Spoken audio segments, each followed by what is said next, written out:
नमस्कार विद्यार्थी मित्रों, मैं हूं पीएन पटेल। आपके सामने कक्षा 12 अर्थशास्त्र का पहला चैप्टर नया क्वेश्चन लेकर उपस्थित हुआ हूं। अब आज का अपना जो क्वेश्चन वो है इंटरनेट के उपयोग के वह स्थान। आपने देखा कि अर्थशास्त्र में इंटरनेट कहाँ पे उपयोगी है, पर इंटरनेट के उपयोग के वह स्थान भी है। छोटा सा क्वेश्चन है बेटा, 2 नंबर का, ये भी बहुत मोस्ट है। अगर बोर्ड का पेपर आप देख निकालोगे तो आपको देखने को मिलेगा ये क्वेश्चन जरूर। तो इसमें मैंने क्रम बनाया है 1, 2, 3, 4 और 5। इंटरनेट एक साधन है जो शिक्षक की विचार शक्ति का और तर्क शक्ति का स्थान नहीं ले सकता। माइनस पॉइंट है। इंटरनेट के वह स्थान क्या है कि भाई इंटरनेट एक साधन है जो शिक्षक की विचार शक्ति का और तर्क यानी बेटा लॉजिक का स्थान नहीं ले सकता। देखो, जैसे मैं शिक्षक हूँ, आपको पढ़ा रहा हूँ, और अगर आपको कोई प्रॉब्लम आप बोलो कि सर इसका मीनिंग क्या है, ये क्या हुआ, तो मैं तुरंत आपको बता सकता हूँ। लॉजिक है बेटा कि ये शब्द मुझे बच्चों के सामने नहीं बोलना चाहिए, ये ठीक नहीं है।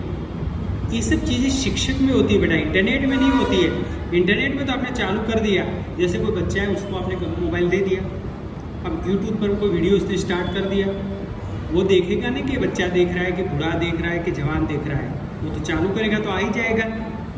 जबकि वो चीज़ एक सजीव व्यक्ति में होती है कि कब कौन सी चीज़ बोलनी है, कैसे बोलनी है, किस तरह से बोलनी है। तो ये पहला इंटरनेट का माइनस पॉइंट है बेटा। वैसा समझ आया? इंटरनेट सिर्फ एक साधन है जो शिक्षक की विचार शक्ति और तर्क शक्ति का स्थान नहीं ले सकता है। टेक्नोलॉजी है, टेक्नोलॉजी अपना काम करती है। आप चल रहे हो, सामने कोई व्यक्ति आ रहा हो चलते हुए, तो आप देखो कि कोई वो बुरा व्यक्ति है, तो आप साइड में हो जाओगे समझकर, इनको पहले निकलने दो। लेकिन अगर आप व्हीकल चलाते हो बेटा, अगर आपकी जो ब्रेक नहीं है हाथ में, क्लच हाथ में नहीं है, तो सामने बूढ़ा आ रहा है, बच्चा आ रहा है, कोई भी आ रहा है, वो देखता नहीं है, वो टेक्नोलॉजी है। तो इसी तरह इंटरनेट भी एक साधन है जो शिक्षक की विचार शक्ति और तर्क शक्ति का स्थान नहीं ले सकता। ये पहला बहिस्थान है। दूसरे बहिस्थान के बारे में बात करें तो इंटरनेट वेबसाइट पर अनेक प्रकार की गलत, अप्रस्तुत एवं नकल की गई जानकारी उपलब्ध होती है। विद्यार्थियों को एवं अध्ययन करने वालों को ऐसी जानकारियों से दूर रहना चाहिए। इंटरनेट पर जो जानकारियाँ दी जाती है वो बिल्कुल सही होती है, ऐसा नहीं होता है। कई जानकारियाँ नकल होती है, कॉपी मारी होती है, कुछ जानकारी अधूरी होती है। आप यूट्यूब पर वीडियो देखते हो तो आप देखते होंगे कि कई बार तो फेक होती है चीज़ें। तो जो विद्यार्थी है और अध्ययन करने वाले लोग हैं, ऐसी जानकारियों को दूर रहना चाहिए। अगर आपको जो जानकारी इंटरनेट पे सही लगे तो उसके बारे में पूरा अध्ययन करना चाहिए और फिर बाद में उसको उपयोग में लेना चाहिए। बाकी हर जानकारी सही होती है ऐसा ज़रूरी नहीं है। इंटरनेट पर प्रस्तुत होने वाली जानकारी सही है या गलत, ये निश्चित करने के लिए स्वयं की विचार शक्ति और तर्क शक्ति का उपयोग करना चाहिए। इंटरनेट पे कोई जानकारी दी है तो ये जानकारी गलत है या सही है, वो डिसाइड करने के लिए बेटा अपनी विचार शक्ति और तर्क यानी अपना लॉजिक का उपयोग करना चाहिए। क्योंकि इंटरनेट पे तो जो रख दिया वो आ जाएगा, इसलिए ये जानकारी सही है कि नहीं है उसके लिए आपकी विचार शक्ति मोस्ट है, तर्क शक्ति मोस्ट है। इसलिए इंटरनेट से हमेशा जानकारी प्राप्त करने के बाद वो सही है या गलत है वो निश्चित करने के लिए आपकी स्वयं की विचार शक्ति और तर्क शक्ति का उपयोग करना चाहिए। एक सामान्य एग्जाम्पल बेटा, एग्जाम्पल लिखना नहीं, वो तो आपको मैं समझाने के लिए बता रहा हूँ। अब इंटरनेट पे बताया हो कि भाई आपके बाल काले सफ़ेद हो गए हैं तो काले करने के लिए ये उपयोग करना चाहिए, पर भाई वो बताया वो सही नहीं है। अगर वो सही है कि गलत है तो आपकी विचार शक्ति का उपयोग करना चाहिए, लॉजिक लगाना चाहिए, और फिर बाद में आपको लगे कि नहीं सही है तो उपयोग करना चाहिए। कई बार उसकी साइड इफेक्ट भी होती है। इसलिए इंटरनेट में जो जानकारी होती है वो सही है या गलत है वो निश्चित करने के लिए अपनी विचार शक्ति और तर्क शक्ति का उपयोग करना चाहिए। नेक्स्ट पॉइंट बेटा, कोई भी जानकारी विश्वसनीय वेबसाइट पर से प्राप्त करनी चाहिए जिससे गलत निष्कर्ष के मार्ग पर ना जाए। इंटरनेट पर बहुत सारी वेबसाइटें होती है बेटा, उसमें कुछ तो फर्जी होती है, फालतू होती है, झूठी होती है। तो ऐसी जानकारियों से, ऐसी वेबसाइटों पर से हमें जानकारी नहीं प्राप्त होनी चाहिए। पर जो यानी वेबसाइट विश्वसनीय है कि भाई ये वेबसाइट पर जो जानकारी होती है बिल्कुल राइट होती है, वही से ही जानकारी प्राप्त करनी चाहिए। तो आप गलत दिशा की ओर नहीं जाओगे। आया समझ में? नेक्स्ट पॉइंट बेटा, इंटरनेट पर वेबसाइट पर सभी जानकारी अपडेट की हो ये मान नहीं सकते। कई बार क्या होता है, इंटरनेट की वेबसाइट पर जो जानकारी दी जाती है अधूरी होती है। जैसे अगर आप भारत के इतिहास में कोई राजा के बारे में, कोई विशेष व्यक्ति के बारे में आप नेट पे सर्च करोगे ना, तो उसमें सारी जानकारी मिल जाएगी ऐसा कोई ज़रूर नहीं होता है। कई बार तो क्या होता है, कुछ कुछ जानकारी होती है, सभी जानकारी नहीं होती है, अधूरी भी होती है, संपूर्ण नहीं होती है। तो बेटा यहाँ पे अपना 2 नंबर का क्वेश्चन कंप्लीट हो गया। एक बार फिर से बोलता हूँ, ध्यान रखना, इंटरनेट एक साधन है जो शिक्षक की विचार शक्ति का और तर्क शक्ति का स्थान नहीं ले सकता। दूसरा पॉइंट बेटा, इंटरनेट वेबसाइट पर अनेक प्रकार की गलत, अप्रस्तुत एवं नकल की गई जानकारी उपलब्ध होती है। विद्यार्थियों को एवं अध्ययन करने वालों को ऐसी जानकारियों से दूर रहना चाहिए, सत्य जानकारियों से ही आगे बढ़ना चाहिए। तीसरा पॉइंट है, इंटरनेट पर प्रस्तुत होने वाली जानकारी सही है या गलत, यह निश्चित करने के लिए स्वयं की विचार शक्ति और तर्क शक्ति का उपयोग करना चाहिए। चौथा पॉइंट बेटा, कोई भी जानकारी विश्वसनीय वेबसाइट पर से ही प्राप्त करनी चाहिए जिससे गलत निष्कर्ष के मार्ग पर न आए।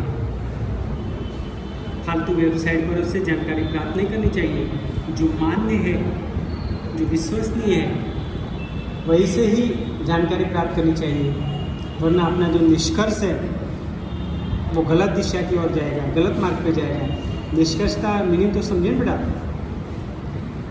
जैसे कोई वेबसाइट पर अपने जानकारी दी है, भाई ये बैंक से लोन लोगे तो आपको इतना ब्याज का दर होगा, वो जानकारी विश्वसनीय वेबसाइट से दी है, गलत वेबसाइट पर से, और आपने ऐसी जानकारी लेकर आपने अनुमान कर दिया, हाँ इतना होगा, इतना होगा, इतना होगा, फिर बाद में आपको सही जानकारी प्राप्त हो जाती है, तब पता चलता है तो यार बहुत गलत हो गया।